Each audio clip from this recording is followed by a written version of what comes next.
ভিডিওটা শুরু থেকে শেষ পর্যন্ত দেখবেন। মাঝপথে চলে গেলে কিন্তু আসল কাহিনী বুঝবেন না। চলুন শুরু করি এখন। আমার নাম মেহজাবিন আক্তার, বয়স 28।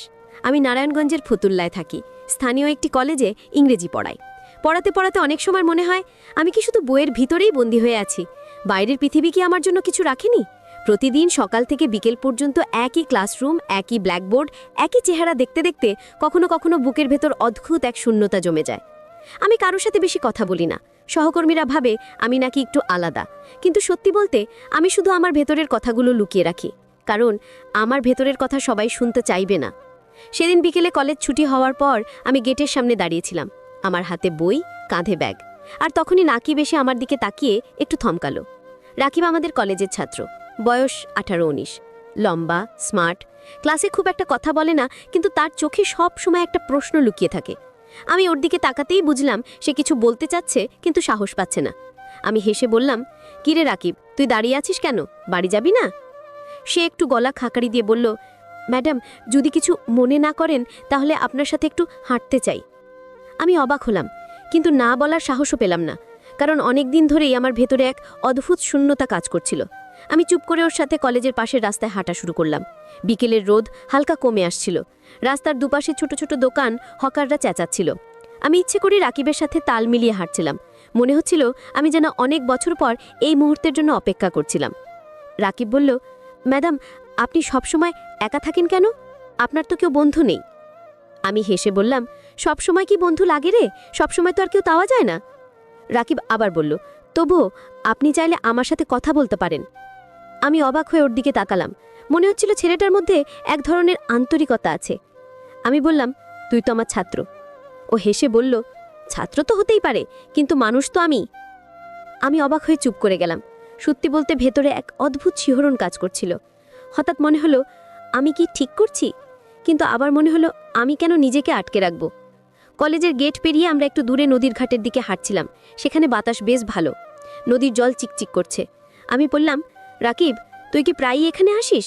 সে মাথা নেড়ে বলল, হ্যাঁ ম্যাডাম, আমি একা বসে থাকি, ভাবি, কিন্তু আজ আপনাকে সাথে পেলাম। আমি হেসে বললাম, আমি তোকে সঙ্গ দিতে এসেছি।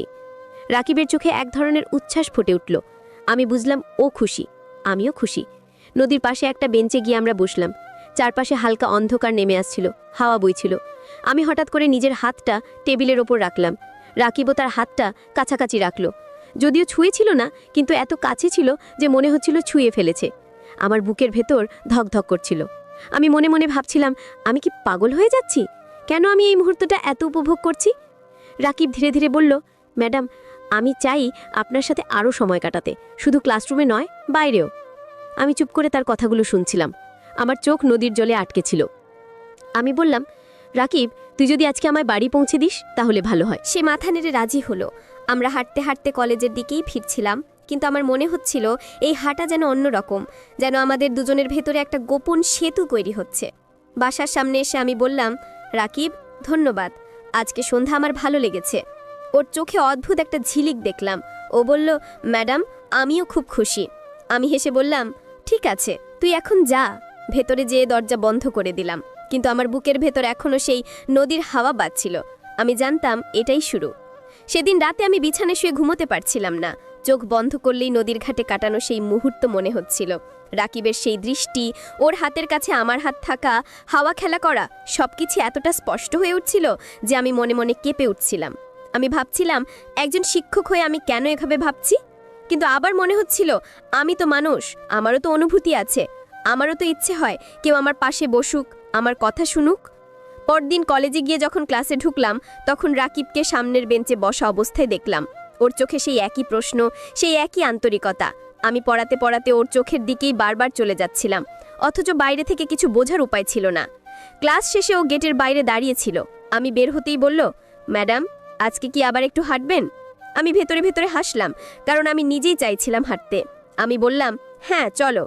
আমরা হেঁটে কলেজ থেকে একটু দূরে গেলাম। এবার সে আমাকে শহরের ভেতরে এক পুরনো পার্কে নিয়ে গেল। চারপাশে গাছপালা, মাঝখানে বসার জায়গা, খুব ভিড় ছিল না। আমি অবাক হয়ে বললাম, তুই এখানে আসিস? রাকিব মাথা নেড়ে বলল, হ্যাঁ, একা এলে ভালো লাগে না, কিন্তু আজকে আপনার সাথে ভালো লাগছে। আমি ওর পাশে বসে বললাম, আমারও অদ্ভুত লাগছে, মনে হয় আমি অনেকটা মুক্ত। রাকিব হেসে বলল, আপনি জানেন, আপনি আসলে খুব একা, আপনি যতটা কঠিন দেখান আসলে ততটা না।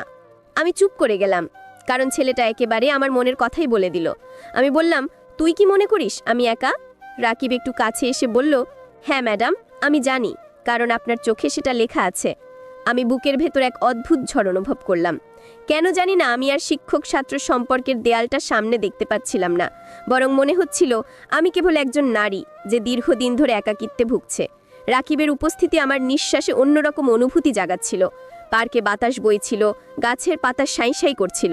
আমি হঠাৎ বললাম, রাকিব, যদি তোকে বলি আমি চাই তোকে আমার সাথে নিয়ে বাইরে কোথাও যেতে, তুই কি রাজি হবি? রাকিব বিন্দুমাত্র দেরি না করে বলল, অবশ্যই ম্যাডাম, আপনি যেখানে যাবেন আমি সেখানে যাব। আমি অবাক হলাম, ভাবলাম কত সহজে ও বলে দিল, অথচ আমি এত বছর কাউকে কিছু বলতে পারিনি। আমরা সেদিন অনেকক্ষণ পার্কে বসেছিলাম, নানা কথা বলেছিলাম। ও আমার পরিবার সম্পর্কে জানতে চাইল। আমি বললাম, আমি অবিবাহিতা, ছোটবেলা থেকেই আমি একা। বাবা মা গ্রামে থাকে, আমি শহরে একা থাকি পড়াশোনা ও চাকরির জন্য। রাকিব মন দিয়ে শুনছিল, তারপর ধীরে ধীরে বলল, তাহলে তো আপনাকে অনেকটা সময় একাই কাটাতে হয়? আমি হেসে বললাম, হ্যাঁ রে, তাই তো, তোর সাথে হাঁটতে ভালো লাগে। রাকিবের চোখ জলজল করছিল, মনে হচ্ছিল ওর বুক ভরে যাচ্ছে। আমি জানতাম ওর বয়স কম, কিন্তু ওর আন্তরিকতা আমাকে টানছিল। সন্ধ্যা নামার পর আমরা পার্ক থেকে বের হলাম। ফেরার পথেও বলল, ম্যাডাম, আমি চাই একদিন আপনাকে নিয়ে ঢাকা শহরে ঘুরতে যাই। আমি হেসে বললাম, তুই কি আমাকে নিয়ে ঘুরাবি? ও মাথা নেড়ে বলল, হ্যাঁ।